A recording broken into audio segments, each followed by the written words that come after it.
മൂടലായതുകൊണ്ട് clear അല്ല. ഈ രാമക്കല്ലിനെ പ്രത്യേകിച്ച് ഈ കല്ലിൻ്റെ ഈ ഫ്രണ്ട് വശം കണ്ടോ, ഇതുപോലെ തന്നെ അതിൻ്റെ 3 വശങ്ങളുണ്ട്. നമുക്ക് ഈ ഒരൊറ്റ വശങ്ങൾ മാത്രമേ അതിൻ്റെ ടോപ്പിൽ കയറാൻ പറ്റുള്ളൂ. ബാക്കിയുള്ള 3 സൈഡ് ഇതുപോലെ തൂക്കാം. ഇപ്പം നമ്മൾ നിൽക്കുന്ന സീ ലെവലിൽ നിന്ന് 3500 ഹൈറ്റില്ല, സമുദ്രനിരപ്പിൽ നിന്നും 3500 ഹൈറ്റിലാണ് നമ്മൾ നിൽക്കുന്നത്. ഈ രാമക്കൽമേടെ പ്രത്യേകിച്ച് ഏഷ്യ തന്നെ ഏറ്റവും കൂടുതൽ വേഗത്തിൽ കാറ്റ് വീശുന്ന സ്ഥലമാണ്.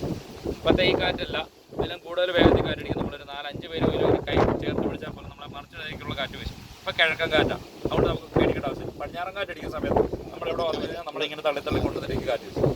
പിന്നെ ഇവിടുത്തെ ഒരു സൂയിസൈഡ് പോയിന്റ് ആ മല, ഒരു 10-16 ആൾക്കാർ ഇവിടുന്ന് സൂയിസൈഡ് ചെയ്തിട്ടുണ്ട്. ഒരു 10 വർഷം മുന്നേ ഒരു ചെറുക്കനും പെണ്ണും കൂടെ ചൂട് കയ്യിൽ പൊട്ടിക്കെട്ടിടിച്ചാണ് രാമക്കല്ല. അതാണ് ഇവിടെ ലാസ്റ്റ് ആയിട്ടാണ് ഇരിക്കുന്നത്. നമ്മളെ ഏറ്റവും അവസാനം വന്നത് ആ കാണുന്ന മല, അങ്ങേ സൈഡ്. അതാണ് ഖുർആൻ കുറച്ച്, നമ്മുടെ ഇടുക്കി ഡാം കൊടുത്തിരിക്കുന്നത് ഖുർആൻ കുറച്ച് പറയുന്ന മലകളിലെ അതിന്റെ ബേസ് ചെയ്തിരിക്കുന്നത് കുട്ടികളെ ഒരു പൂങ്കോഴി. അതിന്റെ ബാക്ക് സൈഡിലായിട്ട് മലമുഴക്കി വേഴാൻ പറ്റുന്ന ഒരു വാച്ച് ടവർ. അവിടെ കയറി കമ്പന്തേരിയൊക്കെ കുറച്ചുകൂടെ അടുത്തായിട്ട് കാണാൻ പറ്റും. അതിന്റെ ബാക്ക് സൈഡിലാണ് മുന്തിരിപ്പാടം പറ്റും. അതിന്റെ ബാക്ക് സൈഡിൽ ടൗൺ നമുക്ക് കാണാം.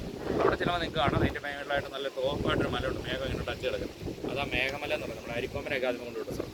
അതൊക്കെ ഇവിടുന്ന് കാണാൻ പറ്റുന്ന ഏരിയ. പിന്നെ ഇവിടുത്തെ ഒരു എന്ന് വെച്ചാൽ